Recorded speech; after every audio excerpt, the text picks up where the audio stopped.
ರೇಣುಕಾಸ್ವಾಮಿ ಕೊಲೆ ಪ್ರಕರಣದಲ್ಲಿ ಜೈಲು ಸೇರಿರುವ ನಟಿ ಪವಿತ್ರ ಗೌಡ ಅವರ ವೈಯಕ್ತಿಕ ಜೀವನಕ್ಕೆ ಸಂಬಂಧಿಸಿ ಮತ್ತೊಂದು ವಿಚಾರ ಇದೀಗ ಮುನ್ನೆಲೆಗೆ ಬಂದಿದೆ. ಪವಿತ್ರ ಗೌಡ ಅವರ ಮಾಜಿ ಪತಿ ಸಂಜಯ್ ಸಿಂಗ್ ಅವರು ರಾಜಸ್ಥಾನದಲ್ಲಿ ನಿಧನರಾಗಿದ್ದಾರೆ. ಸುಮಾರು 7-8 ತಿಂಗಳ ಹಿಂದೆಯೇ ಅವರು ಕೊನೆಯುಸಿರೆಳೆದಿದ್ದು, ಈ ವಿಚಾರ ಇದೀಗ ತಡವಾಗಿ ಬೆಳಕಿಗೆ ಬಂದಿದೆ. ಸಂಜಯ್ ಸಿಂಗ್ ಅವರು ಹಲವು ವರ್ಷಗಳಿಂದ ಆರೋಗ್ಯ ಸಮಸ್ಯೆಯಿಂದ ಬಳಲ್ತಾ ಇದ್ರು.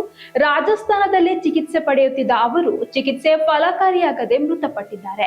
ಪವಿತ್ರ ಗೌಡ ಅವರಿಂದ ವಿಚ್ಛೇದನ ಪಡೆದ ಬಳಿಕ ಸಂಜಯ್ ಸಿಂಗ್ ಮಾನಸಿಕವಾಗಿ ಕುಗ್ಗಿದ್ರು ಹಾಗೂ ಮದ್ಯ ವ್ಯಸನಕ್ಕೆ ಒಳಗಾಗಿದ್ರು ಎಂಬ ಮಾತುಗಳು ಕೇಳಿ ಬರ್ತಾ ಇದೆ.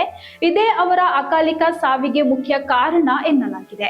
ಇನ್ನು ರೇಣುಕಾಸ್ವಾಮಿ ಹತ್ಯೆ ಪ್ರಕರಣದಲ್ಲಿ ಪವಿತ್ರ ಗೌಡ ಬಂಧನಕ್ಕೊಳಗಾದ ಸಂದರ್ಭದಲ್ಲಿ ಸಂಜಯ್ ಸಿಂಗ್ ರಾಜಸ್ಥಾನದಿಂದ ಬೆಂಗಳೂರಿಗೆ ಬಂದಿದ್ರು. ಈ ವೇಳೆ ಮಾಧ್ಯಮಗಳ ಮುಂದೆ ಕಾಣಿಸಿಕೊಂಡಿದ್ದ ಅವರು ಪವಿತ್ರ ಗೌಡ ಜೊತೆಗಿನ ತಮ್ಮ ಹಳೆಯ ದಿನಗಳು ಹಾಗೂ ವೈಯಕ್ತಿಕ ಜೀವನದ ಕುರಿತು ಮುಕ್ತವಾಗಿ ಮಾತನಾಡಿದ್ರು. ಮಾಧ್ಯಮಗಳಿಗೆ ಸಂದರ್ಶನ ನೀಡಿ ಸ್ವಗ್ರಾಮಕ್ಕೆ ಮರಳಿದ ಕೆಲವೇ ತಿಂಗಳ ಬಳಿಕ ಅವರು ನಿಧನರಾಗಿದ್ದಾರೆ. 2007-2008 ಅವಧಿಯಲ್ಲಿ ಪ್ರೀತಿಸಿ ಮದುವೆಯಾಗಿದ್ದ ಸಂಜಯ್ ಸಿಂಗ್ ಮತ್ತು ಪವಿತ್ರ ಗೌಡ ದಂಪತಿಗೆ ಓರ್ವ ಹೆಣ್ಣು ಮಗಳು ಕೂಡ ಇದ್ದಾಳೆ.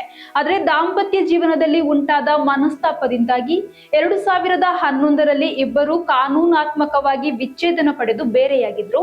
ಡಿವೋರ್ಸ್ ನಂತರ ಸಂಜಯ್ ಅವರೊಂದಿಗೆ ಸಂಪೂರ್ಣ ಸಂಪರ್ಕ ಕಡಿದುಕೊಂಡಿದ್ದ ಪವಿತ್ರ ಪ್ರಸ್ತುತ ಪರಪ್ಪನ ಅಗ್ರಹಾರ ಜೈಲಿನಲ್ಲಿದ್ದಾರೆ.